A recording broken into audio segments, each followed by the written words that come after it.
Hey there, guys. All right, today we are back with some more extra history, this time starting a new series on Kamehameha the Great, Episode 1, The Lonely One. Before we dive in, make sure you go and check out the links in the description box below. I would love it if you joined the Discord and followed me over at Twitch. I don't really know anything about this dude, so not gonna lie, probably gonna be pretty boring reactions. Where probably not gonna be shit I'm able to say. I don't know how when this guy ruled before the American colonization began, and the American fucking business owners came in and fucking usurped the Hawaiian government, because I think this is Hawaii. I looked at the thumbnail and I think it was Hawaii. But yeah, go ahead and dive right in. Within a single lifetime, the Hawaiian Islands went from a dozen warring territories, cut off from the outside world, to a united kingdom with trade and diplomatic contacts stretching from Canton to St. Petersburg. And it did so under the direction of one man, Kamehameha the Great. Okay. It is 1781, and the great chief of Hawaii Island is dying. To his son, he bequeaths his title as the Ali'i, or chief. Okay, so we're a good bit before American business colonization. Okay. We get to enjoy Hawaiian independence for a little bit. Of Nice. 3 districts, and his de facto position as king. To his nephew, Kamehameha, he leaves a single district and a powerful religious position, the guardianship of the war god. This power-sharing agreement is, in reality, a recipe for war. These cousins are bitter rivals, but more than that, time and again, prophecies have named Kamehameha as a usurper, a slayer of chiefs. These predictions began even before Kamehameha was born, and they so alarmed the previous king that, upon his birth, Kamehameha's mother had sent him to be raised in secret. The boy would only return to court at the age of 5, when the king pledged his safety. Many ali'i would later lament this decision, because as he grew it became clear that Kamehameha was indeed a person of great mana, or spiritual life force. Mana was the bedrock of Hawaiian culture. A man of great mana was both physically and spiritually adept, a person of great power and personal charisma. He was a formidable warrior and natural leader, but also intelligent and wise. Crucially, a warrior could also increase his mana by defeating and sacrificing his enemies, gaining their spiritual power. And Kamehameha's mana was legendary. He was a formidable warrior, 7 feet tall and skilled in That I don't know if I believe that one. Chief, I don't. the Hawaiian arts of war. He was also deeply intellectual. Unless we have his bones. Is that true? Was he 7 feet tall? We have his bones? Did we study him? With a voracious appetite for knowledge and an unshakable faith in both the gods and himself. Even his chosen name, Kamehameha, the Lonely One, simultaneously described his quiet, brooding manner and declared that he was a man without peer. But the former king's division of power was shocking. By making Kamehameha the war god's guardian, the dying king had effectively split his dominion between 2 men of unequal rank, bypassing his youngest son entirely. The infuriated prince decided that the proper response was murdering some of Kamehameha's men, and in a symbolic riposte, Kamehameha conducted a religious ritual prohibited to any but the king. It was on. Ali'i flocked to Kamehameha, and 5 months after inheriting his father's kingdom, the older son was dead on the battlefield, throat slit with a shark-toothed dagger. Kamehameha's cousin and his uncle escaped and consolidated their forces, vowing to kill the usurper. Kamehameha, now in possession of Hawaii's northwestern side, declared himself king of the island and married his dead rival's daughter to legitimize the title. That accomplished, he entered a grinding conflict with the dead king's relatives. And he lost battle after battle after battle.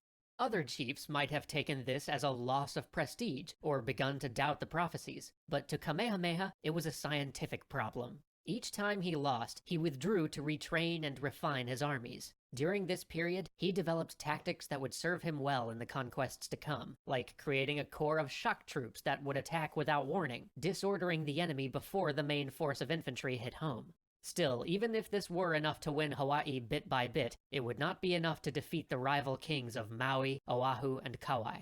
And he needed to defeat them. Kamehameha was not merely power-hungry, he also had enough foresight to see that his people were in trouble. Only a few years after Captain Cook had first landed in the islands, European diseases were already ravaging the Hawaiian population, and Kamehameha knew that more foreigners were on the way. The king was not opposed to foreign visitors. In fact, he welcomed them, but he also knew that they brought danger. To resist them, the islands must be united.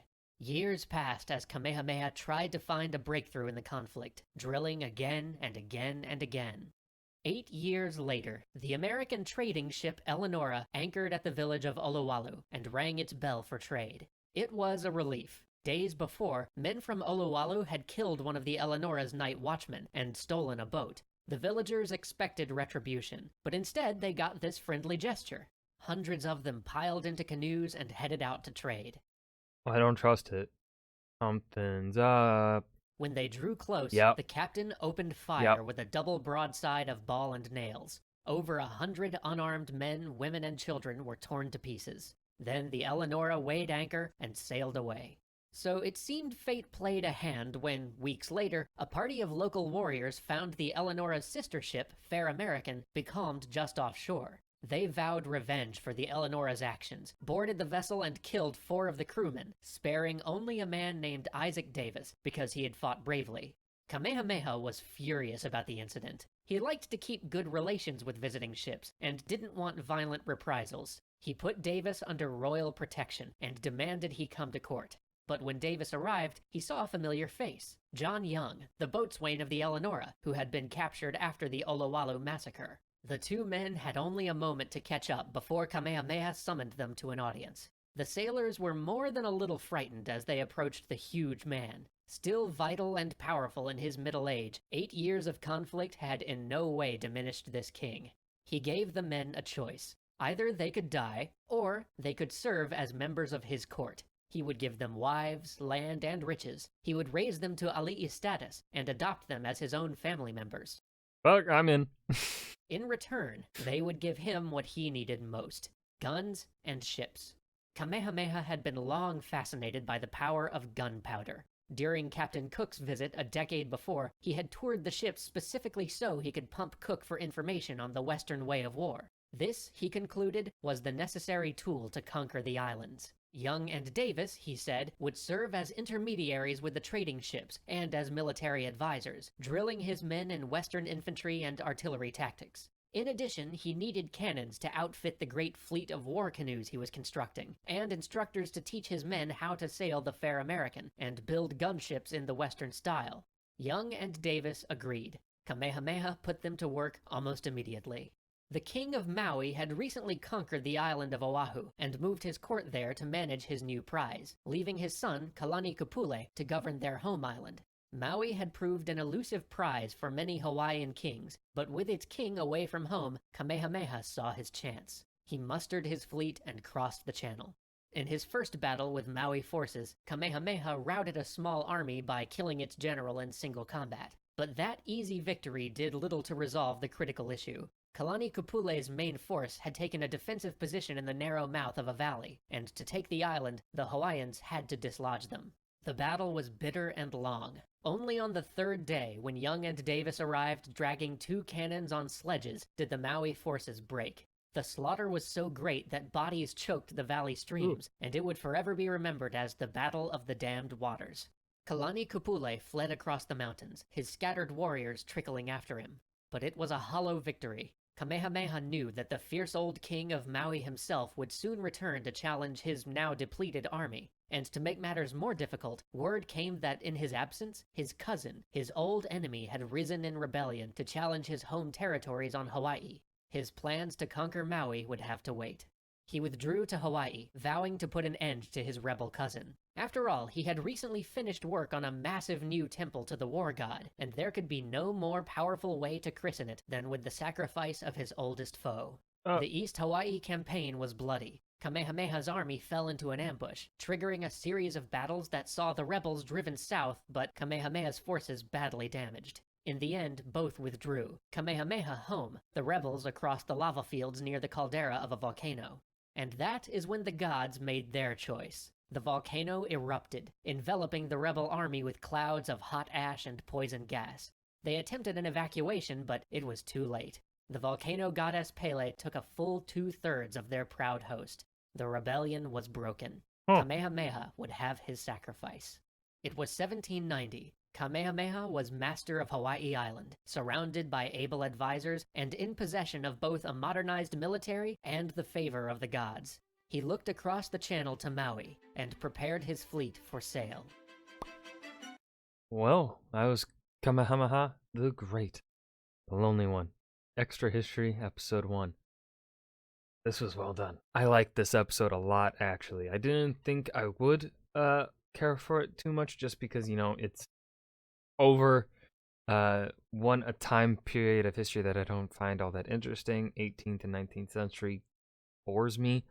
And it's also a history of a place I don't really know much about. Well, this was well done. This was really well told. I really enjoyed this one. I'm looking forward to episode 2. I hope you guys enjoyed as well. Remember to hit that like button and subscribe for more. And I will see you guys in the next video. Peace.